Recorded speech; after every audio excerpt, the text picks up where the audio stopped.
عمران خان کی بات جناب میں اس لیے کروں گا، تھمبنیل اس میں عمران خان کی کوئی کوٹیشن نہ لکھی ہو، ویلاگ ہی نہیں چلتا۔ 22 سال وہ سیلیبریٹی رہے، وہ جیل جانے سے ڈرتے تھے، جیل جانے کے بعد اب وہ سیاست کے کنجلک جو ہیں ان کو کھولنا شروع کر دیا ہے۔ خان صاحب پاکستان کی 74 سال میں واحد سیلیبریٹی ہیں جن کو موقع ملا کہ وہ پرائم منسٹر بھی بنے، بلاول زرداری بھٹو۔ ان کے والد محترم کے ہاتھ میں تو وننگ سٹک ہے، وزیر داخلہ سرفراز بگٹی وہ اتنے ایگریسو کیوں نہیں؟ ان کو صرف اتنا ہی موقع ملے گا جتنی ان کی تھوڑی سی ضرورت ہے۔ اس لیے سمپل سی بات ہے کہ میاں صاحب پاکستان جو قید و بند میں ہوتے ہیں ان کو بھی لائق رہائی ٹائپ جیل کاٹنا پڑتی ہے۔ السلام علیکم رحمۃ اللہ وبرکاتہ۔ سمپل سی بات ہے کہ میاں صاحب پاکستان تشریف لا چکے۔ ان کے پاکستان میں تشریف لانے کا سب سے بڑا فائدہ عمران خان کو ہوا۔ دوسرا فائدہ چھوٹی موٹی وہ پارٹیاں جو سر چھپا کے بیٹھی تھی ان کو بھی باہر آنے کا ملا، اس لیے کہ negative plus positive is equal to 0۔ یہ ایک طے شدہ اصول ہے کہ جب سیاستدان میدان میں آتے ہیں تو وہ سیاستدان جو قید و بند میں ہوتے ہیں ان کو بھی لائق رہائی ٹائپ جیل کاٹنا پڑتی ہے۔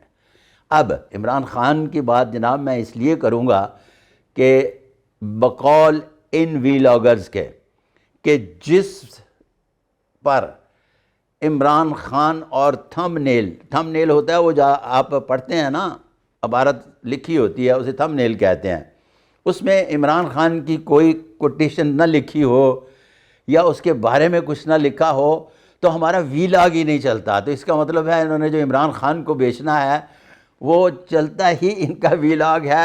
تو لہٰذا ایک بات طے شدہ ہے کہ 22 سال وہ سیلیبریٹی رہے، اقتدار میں آنے کے بعد بھی سیلیبریٹی رہے، انہیں حکومت کرنا ہی نہیں آئی۔ پھر اس کے بعد وہ جیل جانے سے ڈرتے تھے، پکے ڈرتے رہے۔ پھر اس کے بعد وہ جیل گئے، جیل جانے کے بعد اب وہ سیاست کے تھوڑے بہت گنجلک جو ہیں ان کو کھولنا شروع کر دیا ہے اور وہ کھول رہے ہیں، اور آہستہ آہستہ سیاستدان بن جائیں گے، اور جب جیل سے باہر آئیں گے تو اسی طرح سے سیاست کریں گے جس طرح سے اصولی طور پر سیاست لوگ کرتے ہیں۔ خان صاحب پاکستان کی 74 سال میں واحد سیلیبریٹی ہیں جن کو موقع ملا کہ وہ پرائم منسٹر بھی بنے، ادروائز یہ خواب تھا کہ کوئی بھی سیلیبریٹی جو ہے وہ اتنی بڑی پاور ملے اور بہت بڑا کام نہ کرے۔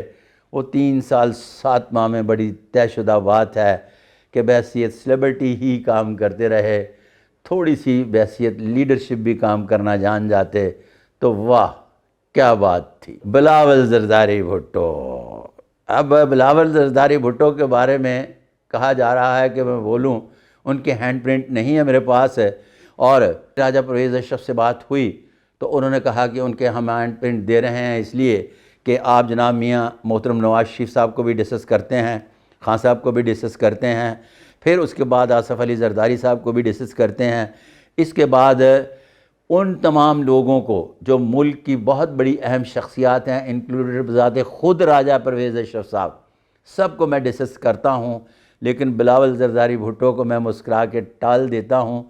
تو انہوں نے کہا کہ ان کے بھی ہینڈ پرنٹ مل جائیں گے، تو آپ سے وعدہ رہا انہی کے چینل سے ان کے ہینڈ پرنٹ کیا کہتے ہیں، کیا ان کے ہاتھ پر راجہ یوگ ہے؟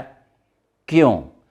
اس لیے کہ ان کے والد محترم کے ہاتھ میں تو وننگ سٹک ہے۔ کیا وننگ سٹک ہونے کے بعد راج بھی ان کے گھر میں آتا ہے کہ نہیں؟ یہ بلاول کے ہاتھ دیکھنے کے بعد بتائیں گے، واللہ عالم بالصواب۔ کیمرے کے پیچھے کھڑے ہوئے میرے بڑے ہی پیارے ڈائریکٹر نے مجھے پھر حکم کیا ہے کہ وزیر داخلہ جناب سرفراز بگٹی کے بارے میں ڈسکس کیا جائے کہ وہ اتنے ایگریسو کیوں نہیں۔ یہ بڑا مزیدار اور ملٹی ملین کویسچن ہے۔ وہ کیوں؟ اس لیے کہ میں نے بارہا مرتبہ ڈسکس کیا کہ تھرڈ ورلڈ کے جتنے بھی لیڈر ہیں ان کے ہاتھ پر پنج یوگ پایا جاتا ہے۔ پنج یوگ میں وہ طاقت جو 6 یوگ والوں میں ہوتی ہے نہیں ہوتی۔ پنج یوگ والے بنیادی طور پر حالات و واقعات اور موقع محل کی مناسبت سے سلپ کر جاتے ہیں، جبکہ 6 یوگ والے سلپ نہیں کرتے۔ اور سرفراز بگٹی صاحب کے ہاتھ پر بارہا مرتبہ بتایا جا چکا کہ ان کے ہاتھ پر پنج یوگ پایا جاتا ہے جو ایک راجہ یوگ کی حیثیت رکھتا ہے، واللہ علم بالصواب۔ اب میرے ڈائریکٹر چل نکلے کسی اور ہی طرف، فرما رہے ہیں میں بتاؤں کہ ایم کیو ایم کو بھی موقع ملے گا۔ ارے نہیں بھائی، ان کو صرف اتنا ہی موقع ملے گا جتنی ان کی تھوڑی سی ضرورت ہے، اس لیے کہ وہ اتنا ہی موقع چاہتے ہیں کہ جس موقع ملنے کے بعد ان کو چلتے رہنے کے لیے جگہ چاہیے، واللہ علم بالصواب۔ اکثر لوگ میچ کی پیش گوئیاں کرتے ہیں، سب سے بڑے جھوٹے، اس لیے کہ دنیا میں کوئی میچ کی پیش گوئی نہیں کر سکتا۔ بے شمار لوگ ہیں جو میچ کی پیش گوئیاں کرتے ہیں، جھوٹے۔ اگر کسی کو یہ زوم ہے کہ وہ اس علم و فن سے واقف ہے تو میرے ساتھ آئے، جو کچھ میرے پاس ہے میں رکھتا ہوں، اور اپنا بھی سب کچھ بیچے اور رکھ دے اور میچ پر لگا دے۔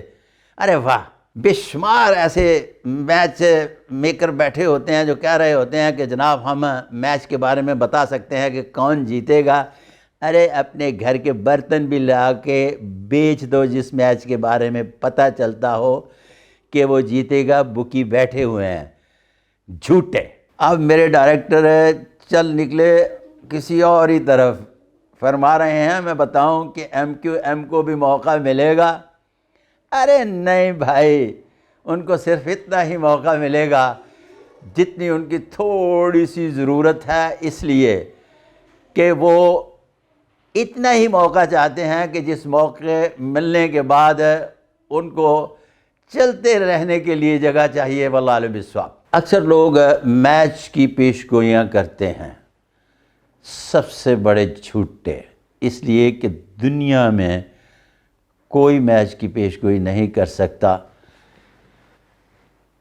بے شمار لوگ ہیں جو میچ کی پیش گوئیاں کرتے ہیں، جھوٹے۔ اگر کسی کو یہ زوم ہے کہ وہ اس علم و فن سے واقف ہے تو میرے ساتھ آئے، جو کچھ میرے پاس ہے میں رکھتا ہوں، اور اپنا بھی سب کچھ بیچے اور رکھ دے اور میچ پر لگا دے۔ ارے واہ، بے شمار ایسے میچ میکر بیٹھے ہوتے ہیں جو کہہ رہے ہوتے ہیں کہ جناب ہم میچ کے بارے میں بتا سکتے ہیں کہ کون جیتے گا۔ ارے اپنے گھر کے برتن بھی لا کے بیچ دو جس میچ کے بارے میں پتہ چلتا ہو کہ وہ جیتے گا، بکی بیٹھے ہوئے ہیں، جھوٹے۔